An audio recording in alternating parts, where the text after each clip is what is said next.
What is going on? What is going on, San Antonio? Your boy Brandon Medina's in the building with my man Rudy Campos. How are we doing, brother? Doing good, man. Hey, excited to finally talk fantasy football with you on the airwaves. That's Oh been my the dream, goodness. the Oh my boyhood dream. goodness. The boyhood dream, like Shawn Michaels, baby. This is the fantasy gods. This is the fantasy gods. Thank you guys for joining in. If you can't hear, you can't tell your boy is away. I have my first fantasy draft of my longtime draft here in Dallas, Texas. Rudy, lots of people were slipping because of some training camp talk, brother.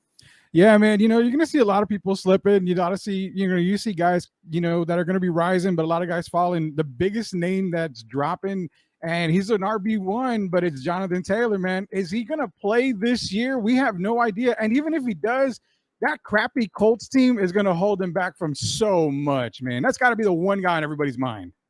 I drafted the actual running back for the Colts with my last pick, Anthony Richardson, since he's going to be not back to anything. But yeah, I think Jonathan Taylor, Josh Jacobs has a lot of question marks as well. We don't know what's going to happen with that. And one that dropped crazy in my league, I'm talking about going in the 8th, 9th round, really, was DeAndre Swift because of the Kenneth Gainwell traction he's getting up in training camp. And also, we know Philly does not use running backs very much, specifically one-headed running backs. It's always committed. So Philadelphia is one to look at too. Anything else you saw in training camp or preseason? Finally, we have some football, man.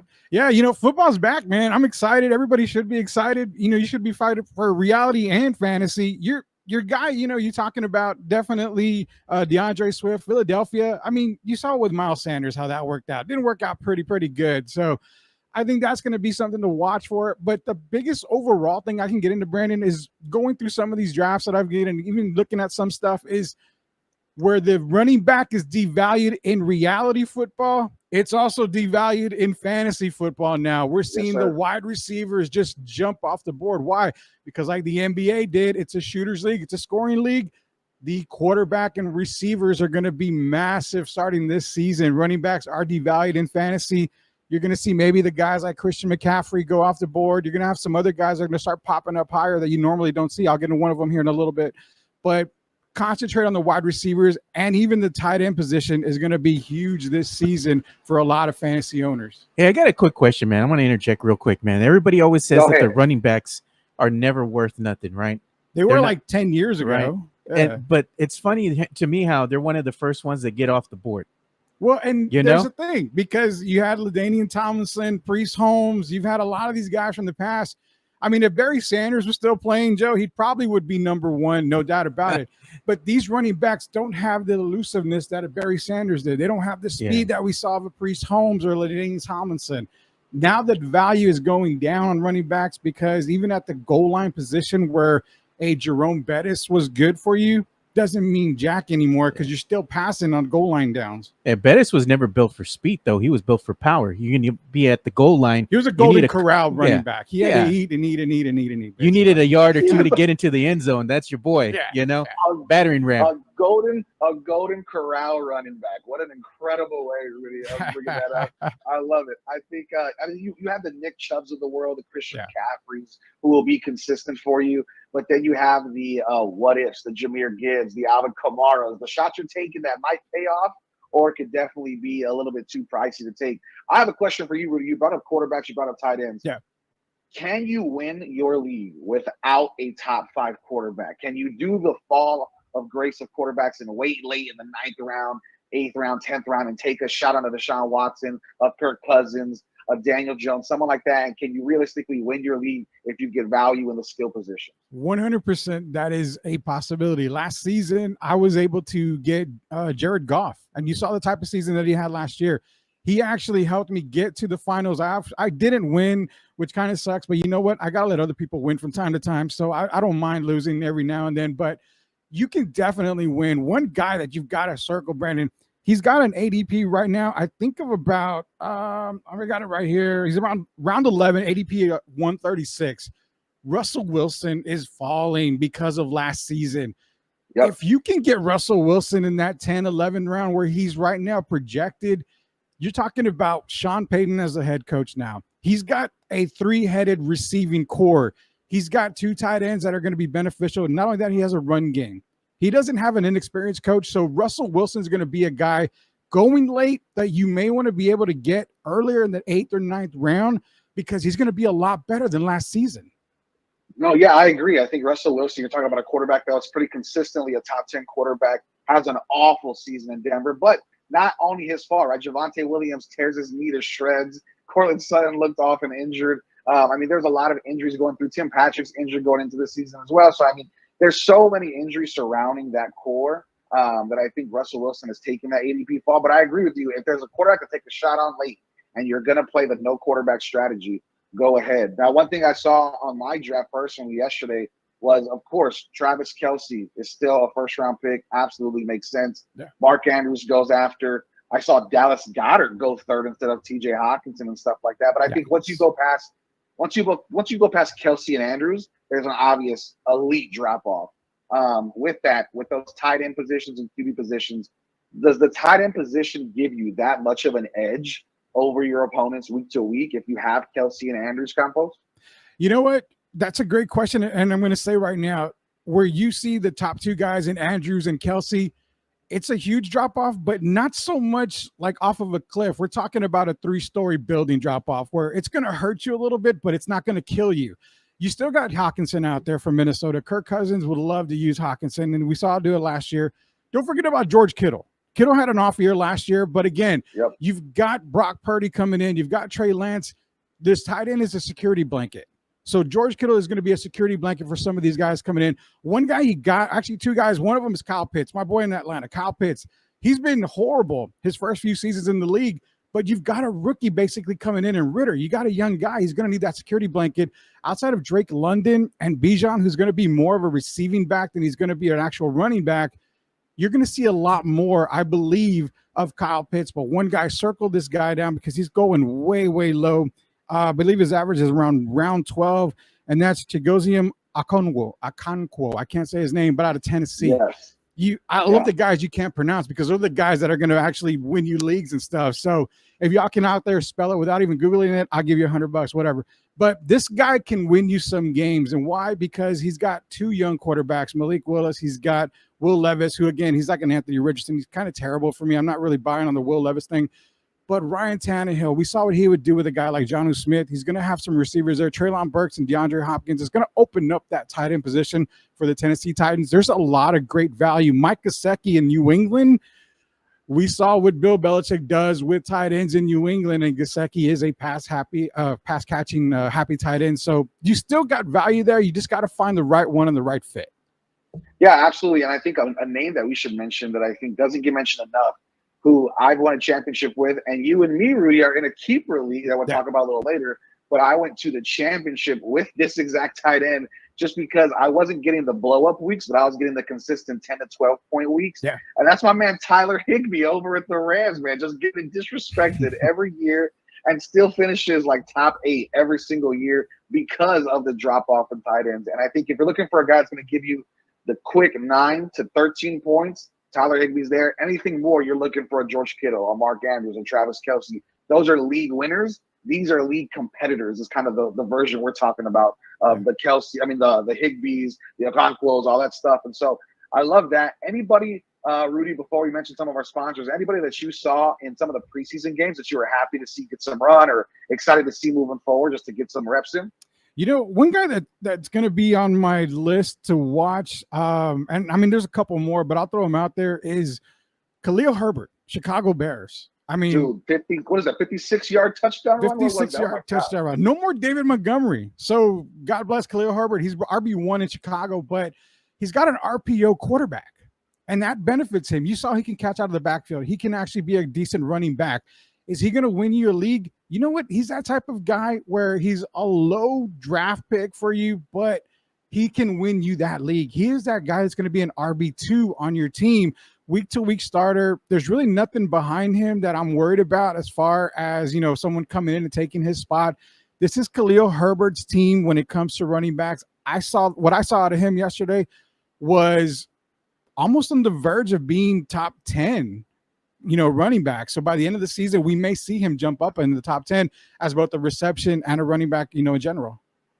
Yeah, and of course, this is the fantasy gods, Rudy Campos, with the first hot take of the day, possible top 10, Khalil Herbert. But I think 56-yard touchdowns, man. They don't happen often. And also, this was not a running touchdown, people. He caught this pass and took it for 56 yards. So you're talking about a player that maybe could be a PPR sneaky squeeze in there. So I definitely like that as well. I listen, man. I'm not a Cowboys fan, but God, I love seeing Deuce Vaughn get some work. It's hilarious to watch on film. But a player I am looking at to draft that is a little bit of a homer pick because I'm a Vikings fan, but Jordan Addison looked really clean with his route running, looked really clean moving out of the backfoot, just kind of getting up and really being physical with corners and defensive backs. And so I liked that. But there was a lot to look at. I mean, the Cowboys game, I was surprised to see Trevor Lawrence and then get the ones in there. Yeah. The Chicago Bears, DJ Moore got a touchdown off the first series. So, I mean, DJ Moore, somebody that's slipping in drafts, who's always, for some reason or another, a top 25 wide receiver. So definitely a lot of names we'll be talking about. But before we do, sir, let's hit up our sponsors real quick. We got Mudslingers. Mudslingers is a sponsor over here at the Fantasy Gods. Mudslingers is your favorite local drive-through coffee shop in San Antonio. Why would you go anywhere else, gentlemen? I mean, you have the mini donuts that Michael Jimenez is in a chokehold on because of. And then you have, of course, the caramel macchiatos, the cinnamon bun avalanche.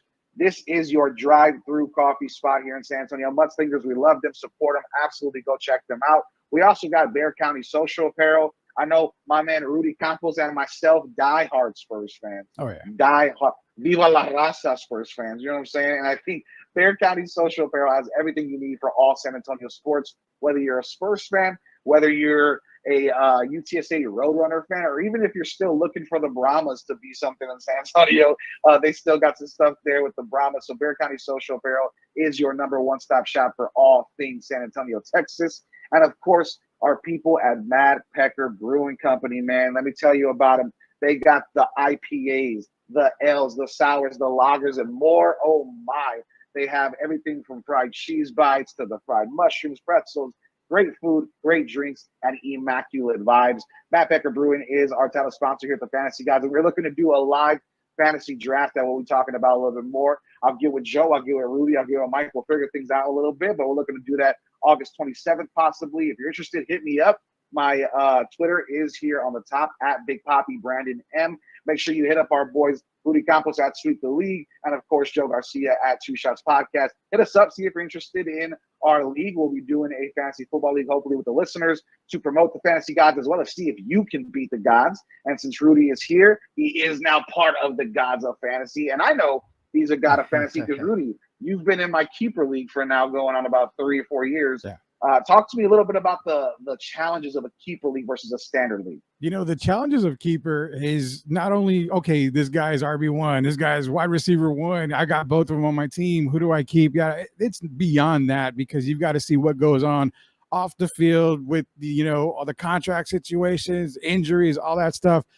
Honestly, Brandon, I'm going to say this: stay at homies is the league. Shout out to you guys out there. We've been together for a while, but your league is the biggest kick in the balls that I have when it comes to fantasy football because I've got to go. You're saying I can only keep 3 guys and I've got ADPs and stuff. When I've got guys like Cooper Kupp, Jonathan Taylor, AJ Brown, Josh Jacobs, Justin Herbert, you know, Kenneth Walker, I'm like, God, can I at least keep like 6 of these guys, please? I mean, you're not letting me. These are the challenges you have. And I'm not saying that when you're able to draft good teams like Brandon and I are, this is the part where it's like, okay, I've got to sit and think what's going to benefit me here. I'm going to use my team as an example because we got to turn in our picks here for you for this league. But the Jonathan Taylor thing and the Josh Jacobs thing, we talked about that earlier. We don't know what's going to happen. So for me, Cooper Kupp's got an ADP of 1. I'm going to keep Cooper Kupp. I dropped him last year and I was lucky to get him back again. I accidentally dropped him, if you remember that. I accidentally dropped him. I'm going to keep Justin Herbert. I think he's got an ADP of around round 4. So I'm good right there. What I'm going to do is I'm either going to take Kenneth Walker or AJ Brown, knowing that it's a quarterback wide receiver friendly league. AJ Brown's got an ADP of 2 right now. Mm-hmm.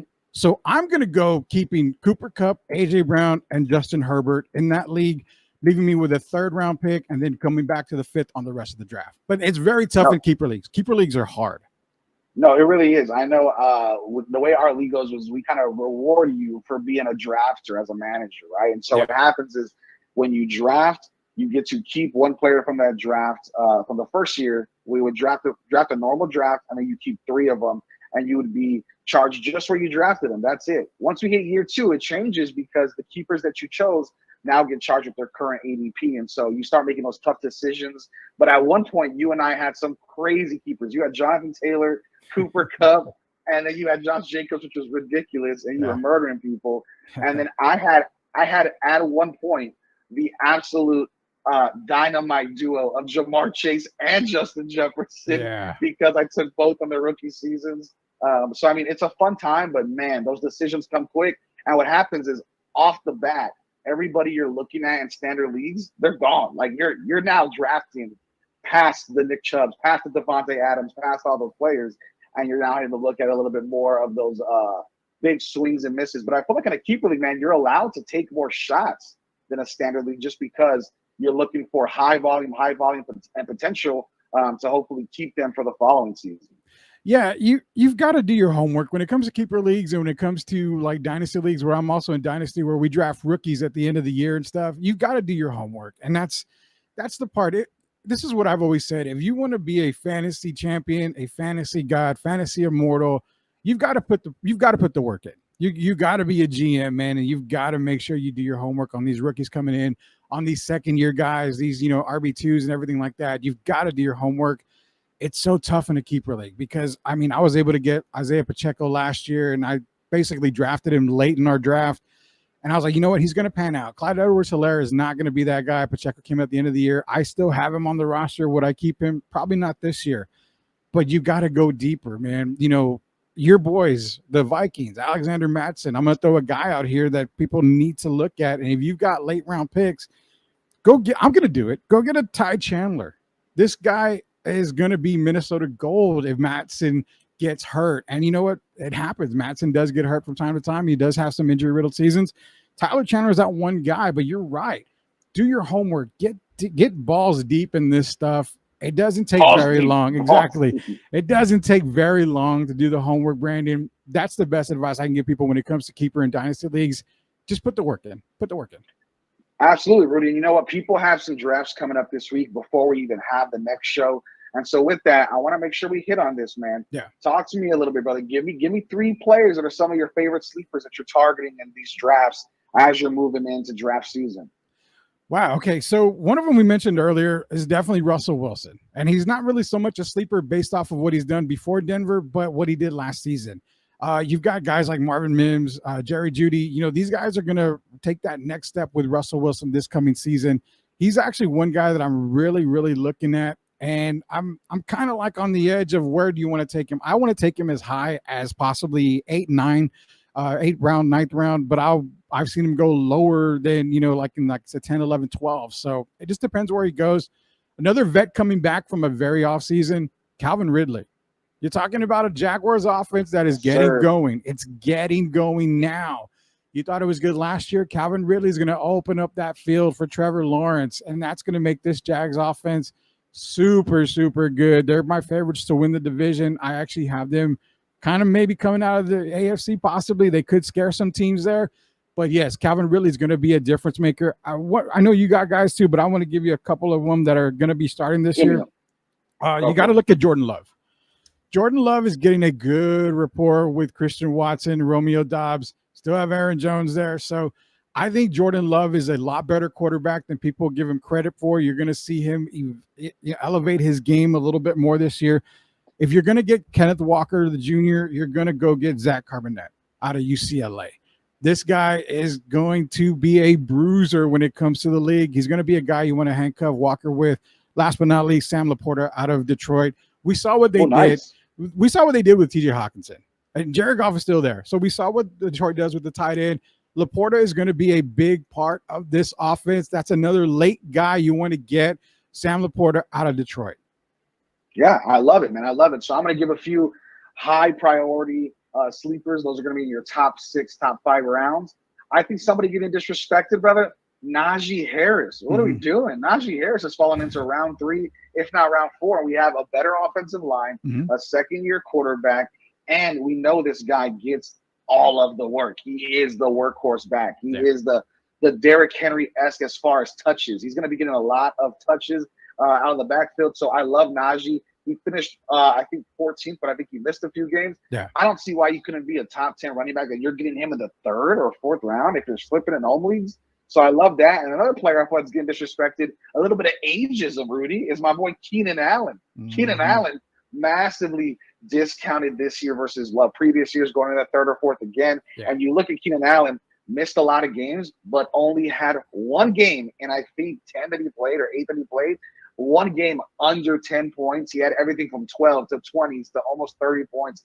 This guy is the number one in a high volume Chargers passing offense. You don't want to miss out on that. And someone that I actually love late is Khalil Herbert, we talked about. And then you mentioned a little bit Romeo Doubs. I actually really love this year. Romeo Doubs is somebody that I'm a huge fan of, simply for the fact that we don't really know who the number one's going to be for Jordan Love yet. Yeah. So you can have the priority value of Christian Watson and draft him high, and he still might not be that dude in that offense. He still might be wide receiver 2. Romeo Doubs caught a touchdown in the preseason, has been looking great in camp, getting a lot of love in camp with Jordan Love.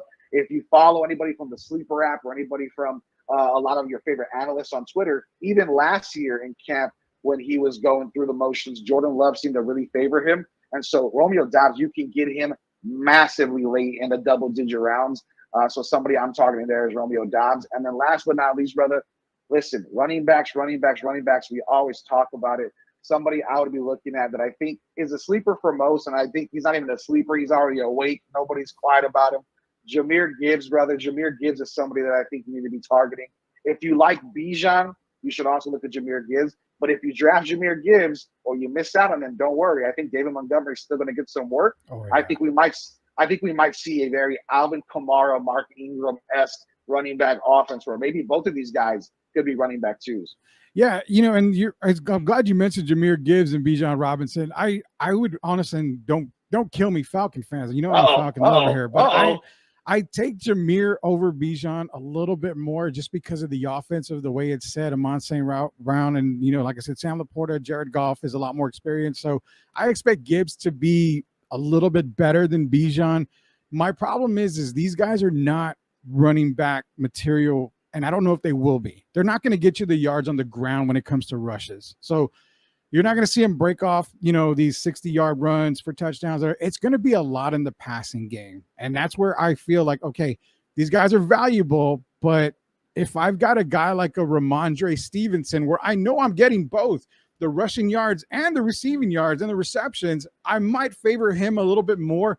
I might favor Tony Pollard a little bit more than these guys. Right now, Bijan is drafted like number 3, I think, when it comes to running backs. He's the 3rd running back off the board. I think that's still way too high for Bijan Robinson.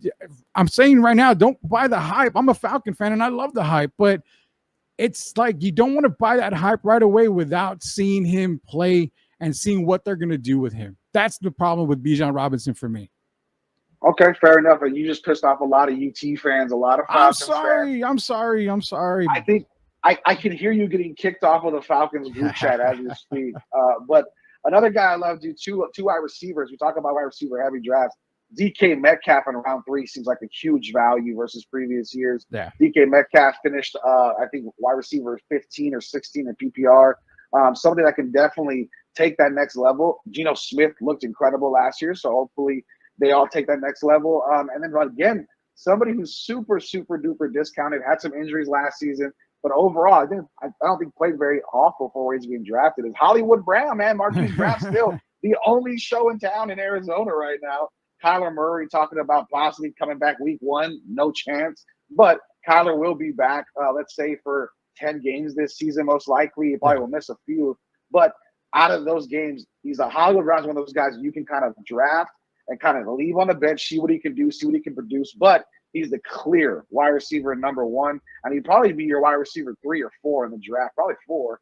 So he's somebody you're not going to be pushing to start right out the gate unless you're in that 3 wide receiver league template. So with that, Rudy, I want to talk to you a little bit, brother, about what do you think are kind of the big mistakes people make in drafts for new people drafting in leagues, new people drafting and just your standard PPR leagues or half PPR, just your homegrown leagues. What are some mistakes that early and new fantasy managers make in drafts? So we'll kind of bounce back a little bit. So the biggest mistake I see, and it's an overall mistake that I see a lot of people making, is they don't read the rules and they don't read the scoring. Scoring is massive, and that's the number one thing. Don't go looking who the Christian McCaffrey. Don't go looking who you're going to pick number one. Don't go buy those dumb magazines that tell you, how to draft and all that. You want to learn how to draft? Listen to us, because we're going to tell you how to draft. But the biggest thing you need to realize is you've got to look at scoring. You have some leagues that'll give you 4 points for a touchdown pass by the quarterback. Some leagues that give you 6. Some leagues are half point for a catch for a reception. Some leagues are a full point. You got to get 25 yards for a point. Sometimes it's like 20 yards for a point. You've got to look at the scoring. If your league is basically giving you 6 points across the board when it comes to quarterback play, everything like that, that kind of makes it a little bit more, because now you can go, okay, you know what? I'm drafting late in the first round, middle of the first round. Do I need to reach for a running back? Not necessarily. I can go Patrick Mahomes in the first round. Why? Because I'm getting 6 points for every touchdown he throws, and we know he's going to throw between 3 to 5 a game. So he becomes more valuable. If he's only getting 4 points, Mahomes drops to like maybe the third round, possibly late second, early third round. Then you go receiver. Okay, what is the receivers paying me? The receivers giving me 1 point of reception, 1 point for 10 yards for at least 10 yards. Then you go Justin Jefferson, you go Jamar Chase, Cooper Kupp. Cooper Kupp is a reception magnet. He's going to get you a whole lot of receptions. That's where the running back play is a little bit devalued. That's the reason why I say guys like Christian McCaffrey, Austin Eckler, those are going to be your main guys coming off the board. Saquon Barkley, Derrick Henry kind of comes down a little bit for me, because Nick Chubb is also a pass-catching running back. But the biggest thing, like I said, with the guys that are drafting now, guys, girls out there, you've got to look at the scoring. Scoring is the number one thing, in my opinion, that you have to look for first. I've got others, but I know Brandon is salivating right now to get on some of this stuff. My God.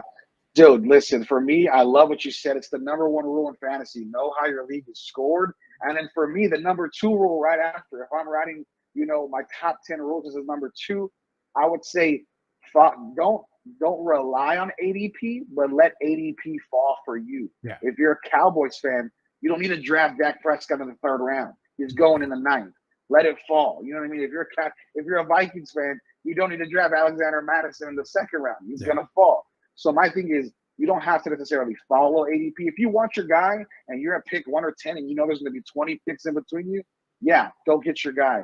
But overall, there's no reason to pull the trigger if you're going, especially online on a regular league and you're drafting on ESPN, NFL, Yahoo, whatever. Yeah. Those all have ADP functions in there that a lot of your fellow drafters are going to be looking at to kind of guide their draft.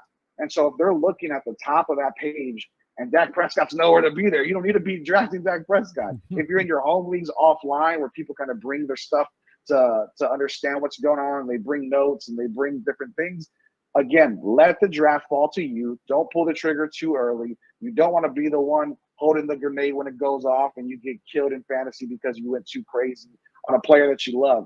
There's a reason we have ADP. There's a reason these sites have an average draft projection for everybody. Make sure you follow that. Don't live by it, but definitely let it fall for you and let it work with you. Because if you pull too early, you're missing out on some incredible value in a lot of these top 10 rounds. So I don't want people, taking their board. I had Patrick Mahomes go number 8 in my league here. that was offline. And I was like, what's going on? And my buddy ended up with like awful running backs because he couldn't get back to that value that he lost out on. Now he has Patrick Mahomes, who's going to be a week winner for sure. But overall, in the grand scheme of things, you need a balanced out team, and it's all about production value throughout the rounds.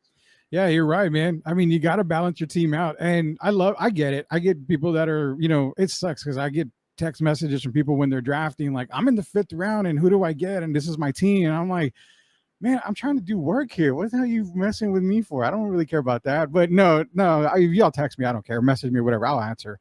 But you're right, man. It's the value part. You see a lot of Cowboy fans. You know what? Oh my God, Deuce Vaughn had a great preseason. I gotta grab him. You know what? I'm in the 5th round. He's still on the board. Holy cow! You give me Deuce Vaughn. You see that all the time, and it's like, hold on, bro. Tony Pollard still won. Then you got to go through the other guys. You got to go, you got to go to Brandon Cooks. You got to go to CeeDee Lamb. You got all these other guys that are going to get fed before a Deuce Vaughn. He's going to continue to drop, unless you're in a beginners league where these guys are just taking, the entire roster. You know what? Give me Pollard. Give me Dak. Give me CD. give me Deuce Vaughn. You know what? Give me Brandon Cooks. And they've drafted the entire Cowboy offense, you know, and you're like, get out of that league. Exactly. Get out of that league. Those leagues are bad for you, but you're right. It's ADP. ADP is just, it's a suggestion. It's just, this is where we're seeing, and it's, you know what? It's not even suggestion, Brandon. This is where in 1,000 mock drafts, this is where this guy's going. That's it. We're not telling you he's going to be good here. We're not telling you he's the best. This is where he's going. That's ADP. You have to draft based off of what you know. And if you don't know a whole lot, ask. There's a lot of guys out there that are willing to help you. And like I said, if you're in my league, I'll help you. I'll help you get second. I'm not going to help you get first. I'll help you get second. You know, Brandon, I try to do that with Brandon all the time. Okay, so let's go ahead and pause here for a quick second and go ahead and give some shout outs to our sponsors. Absolutely, man. Let's talk. We're talking about value. There's no better value than good old Mudslinger's coffee, baby. Listen, if you're here in the morning and you're feeling a little tired, feeling a little hungover like myself and Rudy, you need to go out there and get yourself some Mudslinger's coffee. Again, the mini donuts, incredible. Caramel macchiatos, incredible. I mean, look at the picture. I'm salivating over here. I know Joe Garcia, myself, and Rudy will be headed to Mudslingers right after. We're big fans. So check out Mudslingers. They are going to be a sponsor for the Fantasy Gods moving forward. We really appreciate them. We love them. Go show them some love. And they have one of the best Twitter accounts on Twitter, man. They're hilarious. So definitely go give them a follow on Twitter. And also Bear County Social Apparel, our boy. Do you need Wimby merch? Do you need Roadrunner merch? Rudy Campos, you better have a Wimby shirt already ready to go for the season, brother. And if you don't, I'm working on it. Bear County Social Apparel is where he's going for that Wimby shirt, man. Wimby de Guadalupe, you got to get everything. Of course, it's the best shirt on Twitter, on everywhere, all sites. Go check it out. Bear County Social Apparel, another wonderful follow on Twitter, and even better people, man. I have the Paisley shorts I wore. Joe Garcia still gives me crap about it to this day because they were very bright and vibrant.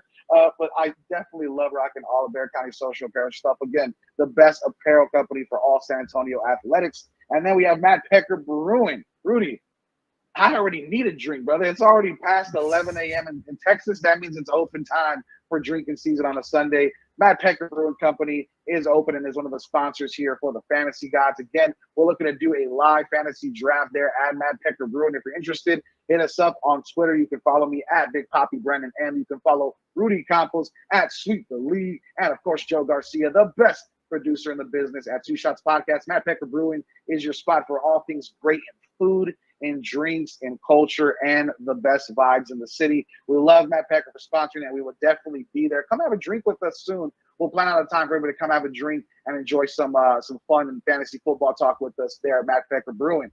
So, Rudy, talk to me a little bit, brother. You and I are in a keeper league. What do you think? How do we challenge each other, Rudy? How do you think two people who are so invested in – when I started this league, the first call was, Rudy, I'm starting a keeper league, brother. What do you think? Do you want it? And you were like, absolutely. How many leagues are you in? And what's the challenge in kind of keeping those leagues all together, brother? You know, thank God my wife's on the road, so she's probably not listening. She's coming back home because then she'd be mad. But at one point, just tuned in. Thanks for that. I just texted her too. I was like, don't tune in. So for the couple of years back, I was actually league-wise, I think the minimum I was in was like 18, 19 leagues across the board. So trying to keep up with that many leagues is bad. I'm actually down to, I think, 12. So I'm good now. And you shake your head, but that's just me. I love fantasy football, man. So I got to do that. But you need an intervention. I really do. I think we need to go after the show. We need to have the intervention here, you know, the off camera type stuff. But when it comes to you and I to challenge each other, I'm no disrespect, man. I like to have fun. I like to talk shit with everybody else. But I think if you and I drafted blindfolded, maybe that would be, you know, good for both of us to try to see what the hell we would pick somewhere. You know, here I am staring at, oh, God, I drafted Malik Cunningham. He's not even going to play this year probably. But, I'll try to make it work with him. No, man, but the league, you know, the league that you and I are in, I love the competition of it. It seems like a lot of the teams seem to be balanced, especially after the draft. I've seen how you draft, and there's been times where you're like, oh, you took my guy, and I'll tell you, hey, you took my guy. We were thinking the same thing. That's the good thing about playing with people that know fantasy football is you feel like, you know what, do I have to reach for this guy because I know Brandon's going to take him? Or can I wait another round coming back and I'll take him here? That's the whole part about fantasy football that I love a lot. And playing in your league, it's no different. I'm in a lot of challenging leagues, and I've seen leagues where, like I said, there's a gimmick league where you draft the entire team and that's it. There's leagues where there's taxi leagues, like taxi rosters, veteran rosters, practice squad rosters. So you're drafting guys to keep on there, and you can bring them up, bring them down, do whatever. So fantasy football is great all around. I think in our league, what I think with you and I, it's a good thing going. I'm excited to be in another year with you guys. It's going to be fun overall. And you know what? It's going to be even better if y'all guys just let me win. That's what it is. That's what it is. Let them win. That's how it goes. I know what I love, dude, is talking fantasy football. It's almost like it's the best icebreaker in public. You can meet somebody, you're talking to somebody. Everybody plays fantasy football. At least know somebody who plays fantasy football. Yeah. And the best parts of it is the shit talking. You got to have friends who like to get into it, who like to have that competitive nature. You got to be talking trash where even if you know that they made a good pick, you got to be like, dude, what an awful pick, trash. Like, can't believe you took that guy. It's all mind games in fantasy football, and I think it's no difference in our league. But I will say, doing a fantasy football show really hurts the options for fantasy football because everybody snipes you. Everybody knows who they want. Yeah. Joe Garcia, our producer, was there last week when me and Mike were talking about how much I love Jordan Addison falling and how much I was looking to target Jahmyr Gibbs. I was the number 3 pick in my draft, and those guys were no chance in hell making it back. And with both picks, all of my friends were like, you mentioned it, we knew it, we took it, we knew you were going to. And so, I mean, you can't keep many secrets close to the cuff doing the show, but we appreciate the competition. And if you're in a league where it doesn't feel competitive, feel free to kind of explore options. Don't just stay in a league where you think, don't just stay in a league where you're not happy or there's not much movement on the waiver wires or trades going on, especially in leagues. I can't stand it. You see it every year where people don't move out of bye weeks and leave players there to just be there. Yeah. That's not a fun league. You want a league that's very competitive and keeps the thing going. It doesn't take a lot of time to change a roster or to make a move. It literally is a very easy, quick process after the draft, or do a best ball league. Let's talk a little bit, Rudy, about different league options. A best ball league is perfect for people who don't want to look at the roster, don't have time to change their rosters. All you do is draft, and the actual site will give you the best possibilities of scoring from your quarterbacks all the way down to your kickers and defenses. And you don't have to move anybody. It's just the people who had the best game that week get started in your league. So I think that's a huge option for people who don't have the time for fantasy football per se. Yeah, there's a lot of different options out there. We mentioned a couple more, like Brandon said, best ball. You've got dynasty. You've got basically like a pick'em league where you do, like I said, you draft an entire roster. You've got, so many. You got basic leagues. Now, one of them that I actually joined last year that I'm doing again is the daily redraft league. So every Thursday morning, we're redrafting a roster. Everybody's in the pool. So we go through I think it's only 13 picks. So we're redrafting every Thursday morning. We get online, we redraft, and that's that. That's kind of a league where, you gotta go by ADP, well, not ADP, but you got to go by the draft value for that week. So if you've got, Joe Burrow going against, the number 1 defense in the league, are you going to really take him? Well, probably not. You can always change it instead of having him, year after year, week after week. But not only that, the bye week, I want to get back into the bye week with you real quick, because the thing with bye week is this. Another thing for fantasy football players that are new to the league or even just starting, don't allow a bye week to screw your draft. It's 1 week. I had a team where I made the playoffs. I got to the title game. I lost the title game, but I had like 9 guys on bye when it came to that league. So my roster was like maybe like 5 guys active, 4 guys, whatever active. I didn't care. I knew I was going to lose that league, that week, but I wasn't going to lose the league. I drafted the best players available, the ones that I knew would fit with my roster, that were going to give me the best chance of winning. And I never go by bye weeks. So in your league, if I so happen to have every single player on bye in week 11, who gives a crap? I don't. It's just 1 week. It doesn't bother me. So I see a lot of people looking, well, Jesus, I have this guy on bye and this guy on bye. I need to make sure I don't get another running back on bye because then I won't have anybody. Who cares about that? Just draft your team. Worry about the buys later. Yeah, if your team is strong enough, that bye week will not affect you. No, That's exactly how it goes. So that's a great rule of thumb for new players too. I agree. Another league that I'm doing last year, that I'm doing this year, I started it last year, was that Vampire League I was telling you about, Rudy. So that one's wild. So it's a 12-team league on the Sleeper app. The 12th person, the last pick, doesn't get to draft. It's straight up just free agents. Yeah. And as the week goes by, they get the best free agents available. So they get a whole, I think, day or 2 days before anybody to get free agents off the waiver wire.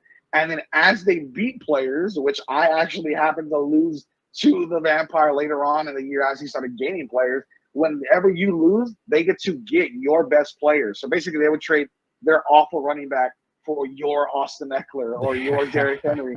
And then as they accumulate these players, they become super, super strong. And if they win what's called the blood bank, which is extra money the players put in there in case the Vampire wins the league. And I think right now it's up to like $800. So whoever wins in that Vampire league, if the Vampire wins, is going to be making a pretty penny. But definitely crazy options to talk about. I know. What's kind of the craziest one you've been involved in, Rudy? Oh, man. And again, this 18 leagues are not standard leagues. No, I mean, you figure the average price of a league is $50, so just do the math on that. A couple of leagues I don't have to pay till the end, so that's a good thing. I kind of spread it out like payments. The layaway league. I get 20. Yeah, I get 12 months interest free on this kind of stuff, so I make the payments that way. It's like I got it up in 12, but there's 2 leagues. One league that I've been in, and it's actually 5 of us that are owners in the league because it's a $500 buy-in. And we've actually won it, I think, twice. Those are the leagues where you are technically like me and 4 other guys. We're talking amongst ourselves, and we argue a lot because it's like, well, we need to draft this guy. I'm like, no, you're dumb. We need to draft this guy. No, this guy needs to go. Those are the kind of leagues where I'm like, okay, those big money leagues is one league that I love to do because it makes you think that much more. But I guess another league that I kind of like is I like what it's called a full GM league. And basically you've got your team, you've got injured reserve spots, you got 5 injured reserve spots, you got 5 taxi/practice squad roster spots. Then you have 4 rookie spots. So you can draft and stash. Basically, we call it the international spot. So you're drafting and stashing these rookies. You can only have them stashed for, I think, 2 seasons, and that's it. So you're talking what, 4 or 5? You're almost like 35 players roughly, So Goodness. But once you draft that first year, then you're just drafting rookies, is all it is after that. So you go like 5 rounds worth of rookies, and I mean these rosters are big. I love that. Why? Because it puts you in that GM position. You've got to really know what you're doing. These guys are veteran guys in fantasy football. They've been doing it for years. I've been doing it with them for years. I've got guys on my taxi squad. I've got guys on my practice squad, injured reserve spot, all that stuff. Because when it's time for you to pick somebody up, Brandon, there ain't shit on the waiver wire. I mean, nope. You're going to have to go, you know what? I see that for whatever reason, Terry Bradshaw is still active for the Steelers. I'm going to have to just pick him up just to pick him up. I mean, it's stuff like that where you've got to really concentrate and think, okay, this guy's going to be called up from the practice squad. In reality, maybe I need to get him in case my guy doesn't work out or something like that. So the long GM process leagues are the ones that I live for. Don't get me wrong, I love the regular leagues, but these ones that are years and years and years, and they have all these roster spots because there you are thinking like that. But not only that, the ones where the value leagues where you got to buy players. Yeah. That is I hate those leagues. I really hate those leagues. Okay, so let's go ahead and again give a quick shout out, Brandon, to our sponsors here. I'm telling you, brother, all this fantasy talk is making me tired, Joe. So I need to wake me up a little bit, and that's going to be at Mudslingers drive-through coffee shop there in San Antonio, man. Your favorite local drive-through coffee shop in San Antonio. Again, from those mini donuts. I've been in Boken season for 27 years. I'm not looking to stop. Let's get those mini donuts in there for sure. You got the cinnamon bun avalanche, caramel macchiatos. Rudy, are you a coffee guy? What's your go-to coffee, sir? I'm a standard coffee guy, black with now I use Splenda because I was a big boy and I'm still a big boy, but I got to use the Splenda now. I can't use real sugar. But I like the macchiatos. I've had macchiatos before, and we're talking Mudslingers, dude. The alien at Mudslingers, that's gotten me going. And my doctor would, kick me in my butt for saying this. I'm glad he doesn't listen to this, but the alien has gotten me going a million times on Mudslingers. And you got to go with the Alien, man. Listen, big ups to Mudslingers, the best in coffee here in San Antonio. Go check them out. Go check them out on Twitter as well as all social media networks, and go grab yourself a coffee today. Bear County Social Apparel is also one of our incredible sponsors here at the Fantasy Gods. Everything from UTSA Athletics to the San Antonio Spurs to the Brahmas and possibly the Fantasy Gods, Bear County. We appreciate you guys as a sponsor, man. You guys are awesome, great people. I buy all of my Spurs products through there. And if you buy a Bear County Social Apparel t-shirt, a cup, a magnet, whatever it is, know that you're going to be getting looks from people in San Antonio because they're going to be like, damn, where'd you get that? And you tell them Bear County Social Apparel, that's the #1 spot. Mad Pecker Brewing Company, our title sponsor, is there. Rudy, give me a little bit of insight into you, man. I know you said you dropped a lot of weight. Are we still a drinker, Rudy? What are we drinking these days, buddy? Yeah, what I gave up in the fatty foods and the greasy foods and everything, I made up for it in the drinking side. So I'm still, actually last weekend I was in Houston, and let's just say I kept the lights on for a couple of bars in Houston for the month. So definitely Matt Peckers. Definitely if you need the rent paid or something, give me a call. I can probably make that happen. Man, you haven't seen a drunk Rudy. Drunk Rudy is a fun Rudy, man. No. See, that was the Rated R podcast. No, drunk Rudy's a fun Rudy. Don't let him fool you, Brandon. Next week, if we bring him on, Joe, I'm gonna need some of those Rudy Campos stories, if you don't mind. So bro, you ain't ready for that stuff, man. I mean, that show was off the wall, bro. You're not ready, man. I was told if I want to make it in radio, I had to clean it up, not just big times, but I had to just really just be dunked into the holy water at church and everything to make it happen. So that's how bad it was. That's right. I'll tell you what, our boys over at Matt Pecker, man, they got IPAs up to 8%, Rudy. So we might be seeing it happen pretty quickly. Hey, man, that pecan porter, man, that's my favorite over at Matt Pecker, dude. That Gulf Coastin IPA, little Americana, chef's kiss, perfect stuff over there. But thank you, man, Rudy. I appreciate jumping on real quick before we go, though, brother. I want to know, who are you taking in that first round? Is there any surprises that you've been seeing going on? We have Justin Jefferson, the McCaffreys. Is Bijan a first rounder still for you, Rudy? Is he a solidified first round pick? If you're personally, no, I'm not touching Bijan in the first round at all. I would probably grab him in the second if I'm drafting late in the second round. So basically, if I have the first, second, third pick coming back around, if Bijan's there, I would definitely take him there, but I won't mess with him when it comes to the first round. Honestly, man, if it's me, depending on where I pick, if I'm drafting early, it's Justin Jefferson, Jamar Chase, Austin Eckler, Cooper Kupp. Those are my top 4 going into any draft right now. If I'm looking at the bottom part, middle of the pack is Christian McCaffrey, Nick Chubb, I believe, because Deshaun's going to come back with a vengeance. He's going to be good in Cleveland. They got a lot of weapons in Cleveland still.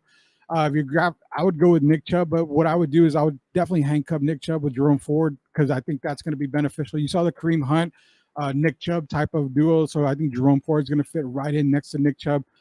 Outside of that, man, late first round, if I have a surprise person, A.J. Brown has been on my list for a while as that first round guy who doesn't get love. You saw what Jalen Hurts can do. He's got Devontae Smith right next to him. I think A.J. Brown is going to continue to be that guy for Philadelphia. He's going to put up some really good numbers this year. I really like A.J. Brown. And one guy to keep an eye on is Amon-Ra St. Brown. He's a second rounder. Yesterday, baby. Just drafted him yesterday. He's a second rounder, and I'm talking early second rounder for me right now. And those are the 2 guys that I see. The one guy, like I said, A.J. Brown going in the first. If I'm in the late first round, I'm taking A.J. Brown probably at that 9, 10, 11, 12 spot if need be. That's the reason why I'm keeping him in that league as well with you. But there's a lot of guys falling, a lot of guys rising. Patrick Mahomes in the first round, it's crazy. But again, it depends on scoring. If there's 6 points for a touchdown pass, I am grabbing Mahomes and I'm, kidnapping him basically, and I'm putting him on my team. I love it, man. I love it. I know. Is there anybody? I'll tell you mine. Is there anybody that you would be hanging a jersey on in the rafters of the Rudy Campos fantasy leagues of past that have won you championships that maybe have always ended up on your leagues or you won a few championships with them? For me, man, Calvin Johnson Megatron brought me my first 2 championships as a young boy, and I think he deserves his place. Another one that I think was a season-long winner that I had. This is a blast from the past. Ready for this, Rudy? Yeah. Peyton Hillis. Peyton Hillis is here with the Browns. The one crazy, the Cinderella story of Peyton Hillis ended up on the Madden cover. I mean, just nuts, but he won me a championship too. Anybody that you remember having a lot on your fantasy rosters of championships? It was one season, but I'm gonna drop his name in a minute because if you remember him, then you're definitely a fantasy guru. That is for sure. One guy, Megatron. Megatron won me so many, titles back then. Julio Jones, prime Julio Jones was able to get me. I mean, you saw a few games where it was 200 plus yards receiving. The receptions were there. LaDainian Tomlinson won me some leagues. Antonio Gates actually helped me a lot back in the day. Hell yeah. But there's two guys that I remember, and I'll never forget them because when I drafted them late, and I only knew it because my buddy was like, who the hell are these guys? I'm like, you'll see. Back in the day, you always drafted Denver running backs all the time. So I went in one year and I was like, you know what? I'm going to take him. Why? Because it's Shanahan. They run the damn ball. So shout out to Ruben Drones back in the day. He was a fantasy relevant guy for a year. He won me a title that year, only to get hurt and to get replaced by my next Denver running back who I took. That is Quentin Griffin. They both have jerseys on my wall. I have titles because of those two guys back-to-back years. And after that, they went into fantasy exile. They went into, Valhalla, fantasy Valhalla, because you never heard from them again. But those two guys, give a massive shout out to them. They were my workhorses from back in the day from the Denver Broncos. So shout out Quentin Griffin and Ruben Drones. Now, if you remember that, Brandon, then you've been playing fantasy longer than I have. I'm sure. I'm telling you, man, that you're throwing it way, way, way back. Another one that I love, too, man, and he doesn't get much love. And we were talking about it actually here. My buddy had a pool party yesterday, and we were talking about Santana Moss. Man, I had Santana Moss in a lot of leagues too, and he was one of those sneaky wide receiver 2s, wide receiver 3s that would just blow up for you, stuff like that. There's a lot of them, man. If you had any of the Cowboys in those Tony Romo days, those were pretty nice days. But Patrick Creighton. I remember a guy was like, I'm drafting Patrick Creighton. Did you see that 56-yard touchdown he had in preseason? I go, bro, preseason. He's not going to do nothing. No, he's the next Hines Ward. Okay, I'm done with this league. That's when we need the no mamas drop, dude. Yeah, no mamas. Yeah, I know what you're saying, Brandon. I know what you're saying. Go ahead, man. Go ahead. Hey, man, y'all ain't giving no love to CeeDee Lamb, dude? Who? I've never drafted him. And I will never draft him because, that's a football show. We're not going to get into that. We're not going to say why CeeDee's not relevant. Rudy has a personal vendetta against CeeDee Lamb. I don't have a personal vendetta. Oh, good. Dude, my boy Rudy over here is just pissing off UT fans, Falcons fans, Cowboys fans. Goodness gracious. Hey, he's going to shit on Micah Parsons too. Watch. Don't ever disrespect him. No, man. I mean, look, there's a reason why I disrespect people in fantasy football, because if they can't help me win this thing right here, then you know what? You got no time on my team. It's all about these babies right here. That's all about these. Speaking of which, man, what are y'all going to do for the loser of the league, dude? You're going to make them prance around in a My Little Pony onesie, doing something out in the corner? We got to think about something that definitely is going to be emotionally damaging to the loser of this league. There has to be some emotional damage that some therapist is going to hear about because Rudy and I's ideas. So. I'm telling you, man, My Little Pony onesie, dude. You have them on the corner right there. Going ahead and helping one of the sponsors out, like Matt Pecker out there on the corner on Culebra and Tezel. Just going ahead and showing flipping the sign and saying, "Hey, man, come into the Matt Pecker." See, this is where I would insert that. Yeah, this is where I would insert that old, adage of what I used to do on podcasts. But bro, I think remember what you were trying to do going down? Was it Market Square one time with the Daisy Dukes, bro? No.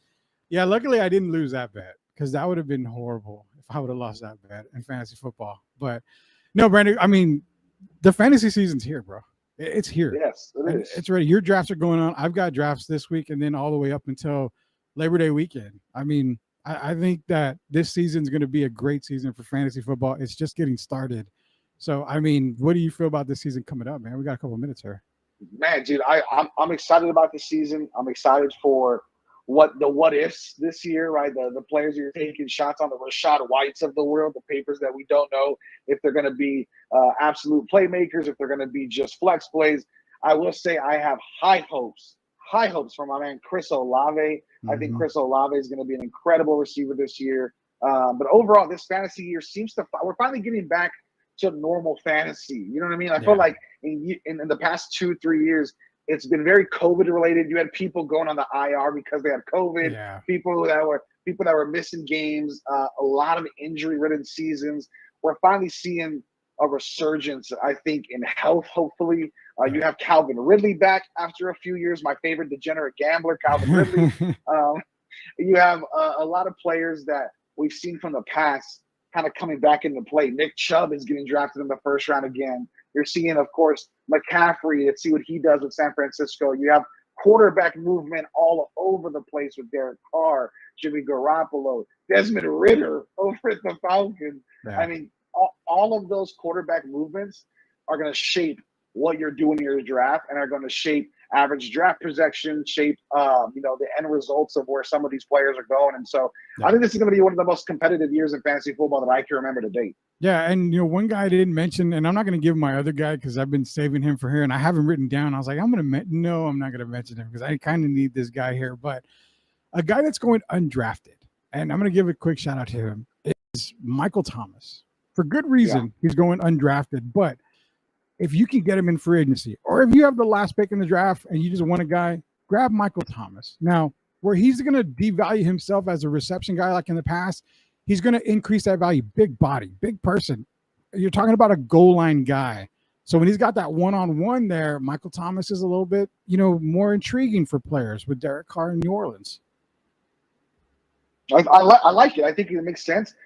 Derek Carr had one of the highest ADOTs in the league, if not the highest, with Devontae Adams throwing downfield. That's Michael Thomas's bread and butter, man. Michael Thomas likes to get those downfield targets, but so does Chris Olave. So exactly. My thing is this it's going to be one of those changing of the guilds where Michael Thomas is passing the torch to Chris Olave, or are we going to be able to see two top 20 wide receivers in both of them? Because Michael Thomas definitely has the natural born ability. You're talking about a guy that was going number one just a few years ago. Yeah. And so Michael Thomas definitely has the ability. Another guy I like a lot, Rudy, you tell me if I'm wrong before we get out of here, just for our Cowboys fans on the chat, on the stream, Michael Gallup's going undrafted too. Michael Gallup could be a sneaky one to maybe pick up and stash for a few weeks. Hey, there you go. Michael Gallup. Yeah.